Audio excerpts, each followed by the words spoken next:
is linked to slavery. But you were telling me the other day this amazing story about Mm. how the revolution, not the revolution, how the why they freed the slaves. Yeah. You Yeah. told me this whole The story. economic reason for freeing abolishing I never abolition. thought about it, and you say that it all started The in the 19th Industrial century. Revolution. Yeah. How? What do you mean? How does it start at Well, that time particularly? well, think about it. 1780, no, 1779 or 76 thereabouts or 73. Arkwright invents the what you call it, the steam, not steam powered, hydro-powered machinery to make cotton, cheap cotton, right? Yeah, cheap He cotton. becomes immensely rich by using so many mills, right? Yeah.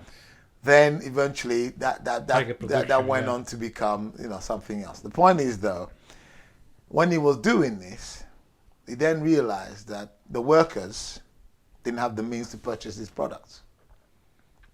Yeah, they could never have the means to purchase his products. Yeah, So the what do market you was do? actually smaller than the production. They were. Thank you. So therefore, what do? You have to look at, okay, I've got this machine, I spent a lot of money on it, and no customers, right? The only customers I have are middle class so-and-sos, and they only buy seasonally, right? So I need customers that are going to buy it more to justify keeping the mill going. Otherwise, they might just do the thing with by hand, right? So what do? You need a customer base. Now you've got your workers there getting paid pennies, right? Literally. Literally pennies to make these rolls of cotton. The point is, though, you can't exactly pay them more money because then the rolls of cotton become more expensive. Therefore, you don't have any customers that you have now. So what do? You increase your market base. You force your workers to buy your stuff. How? Well, you basically tell them, listen, I'm not going to pay you in in actual pounds and pennies. What I'm going to do, what's his name? You can go to the local store in the factory shop, buy your stuff that you need to sustain your life so you can carry on working. You know what I mean? You need bread. Oh, yeah, I've got the baker. You can buy the bread from my factory store for almost twice as much as you're getting paid. So you're constantly in debt. That's evil. Well, that's how the factories worked in a good old British history. That is not capitalism. It is capitalism at No, its worst. That's That's not capitalism because there is no freedom there. There is freedom. No, there is no freedom. You No, have to buy it. You have to buy it in the store. In my store, that will charge you double. That's not freedom. But it makes sense. One of the particularities of capitalism is competitivity. So Yeah. so one of the things about capitalism is that there is competence. There's competition. Competition. Yes. Yeah, but that's not allowing competition. You don't need competition if you're a monopolistic person, because Monopoly is the ultimate expression of capitalism. Well, maybe in that time, but No, anytime. Think about it. How? You're a capitalist. Your purpose is to create wealth for yourself at the expense of all others. That is a very pessimistic way of looking at. It's capitalism. But how is that related to freeing the slaves? Okay, think about it now. You need a market. Okay? You've got this machine that you've started to build up, and then and then you find that you're making the cotton so cheap, yeah, and available to certain market. People come and ask you, how the hell do you make that cotton so cheap? Yeah? And then they say to them, well, I've got my factory. And you go, can we visit your factory? And you go to visit your factory, and you find out that there's a machine, that this is worked by a river flow in a mill, and the river is turning this machine, powering these mills. I need to study this. And then, of course, he decides that, hold on a minute, I'm not going to allow people to come and spy and find out how I made this machine, I will sell them the machine because you make more money from selling the machine. It shows them the business model, which is get yourself some cheap labor, get yourself a nice river mill somewhere, put the flipping, what's the name, machines there, and within a year or two, you pay me back the money that you owe me, right? Done. You understand? So Arkwright suddenly becomes richer purely for selling the machines. That sounds a bit like a Ponzi scheme. No, it's not a Ponzi scheme at all. I've got the monopoly on these machines. I'm distributing the wealth and creating potential competitors, right? So imagine I own the patent on this machine, and I'm selling my machine to these other guys out there. Eventually, what these other guys will do is copy my machine or improve upon it and have their own patents for it. So in the 5 to 10 years that I have owning that machine, I've got to maximize my profit. Again, capitalism. Just to point that fact. So I've got the monopoly, I maximize my profit. So I sell as much of my machines as I can, knowing full well that I will be creating my own competitors. All right? How that connects to freeing the slaves? Okay, it's about economy of scale. Yeah? To justify upping production, yeah, you need to have a market to whom to sell. Now, Europe has a limited supply of people willing to buy your stuff. Okay? In those days, that's what it was. Because, like I say, poverty was still in place. The feudalist systems were still going on, right? And very few people could afford to basically buy the basic product. Only the rich, the middle classes could afford to do it. So when you have such a static customer base and you're still churning out these vast amounts of material, who are you going to sell to next? You understand? So you need to find a way to enfranchise the poor into this. But Europe was still raging wars amongst themselves and, all these other bits and pieces. And, of course, Spain and England were fighting elsewhere. Yeah? 12-year war between Spain and England. Really, we know 2 armadas, blah, blah. You know what I'm talking about, yeah?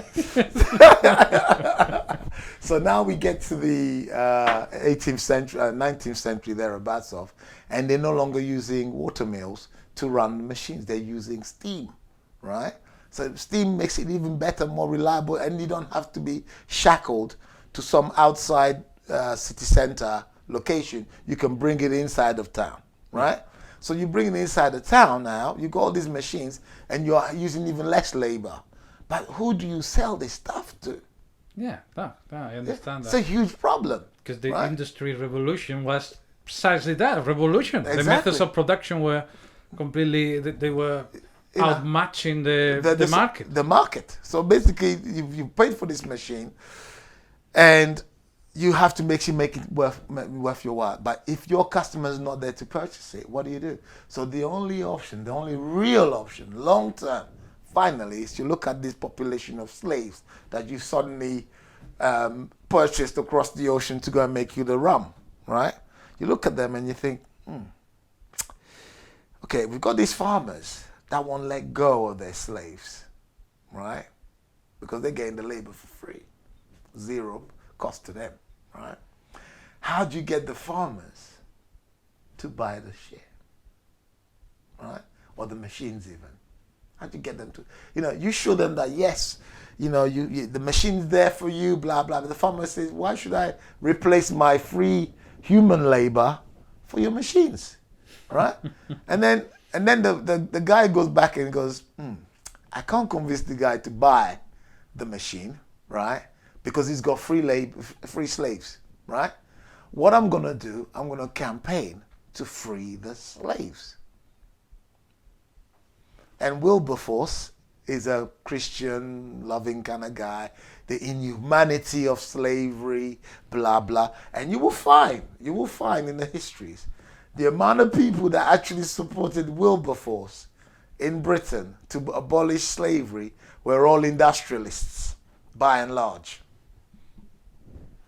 So you are saying that they started the movement to free the slaves because the slaves were potential customers. And also they were doing the job that their machines could do. For free. Wow. Civil War in America, same reason. How can you sell a machine to someone who's got a flipping slave doing it for him? How do you sell a robot vacuum cleaner to somebody when you've got a human being cleaning your flipping floors for you for nothing? For free, yes.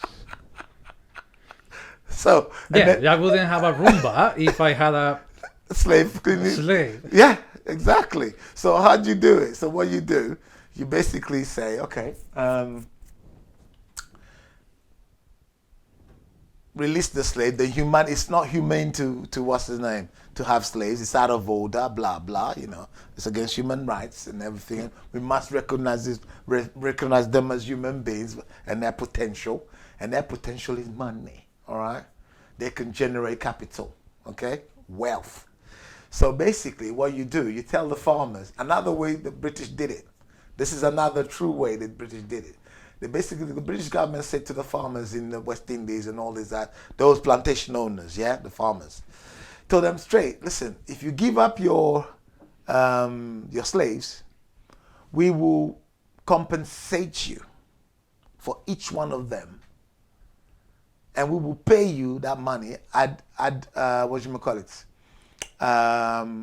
infinitum, basically. We will pay you that money, £1,000 per slave, and until it's over. Do you know one of the biggest disgraces of the British government is that the last payment that was made to a British plantation owner was made in 1996? What? There you go. 1996. They were still paying Plantation owners over there. Well, they used to be. They live in Britain. Those families, they lived in Britain. So those plantation owners had slaves. They registered all their slaves, right? They registered all their slaves. Oh wait. Even their own offspring. It gets better. Yeah. Those plantation owners have what? Peers here? Peerage, lords and ladyships, all kinds. You kidding me? Even the royal family. That's outrageous. Even the royal family was involved. Come on. Okay, hold on a second. Uh-huh. Why I haven't seen a penny? What do you mean? I haven't seen a penny where? I haven't seen a penny. Well, your family... you're Spanish. The Spanish didn't abolish slavery as quickly as the British did. Shit. In fact, it was basically taken out of them. They didn't have... slavery went on for a lot longer as well in the Spanish colonies. To be honest, I don't even know. Yeah, they actually went independent because of it. So you know what? You're not gonna. The slaves from the French territories are coming back saying, "Hey, we're free, and you're still slaves."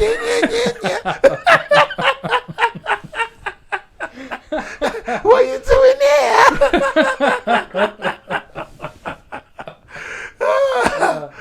here? So you can imagine, all right?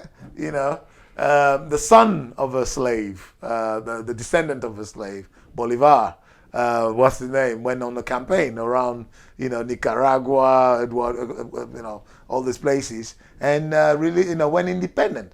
The Spanish at the time couldn't fight it back because, hey, the British had the control of the bloody seas. Hi, I know you want me to go back to my country. Click subscribe, click like, and share the video, and you will probably succeed.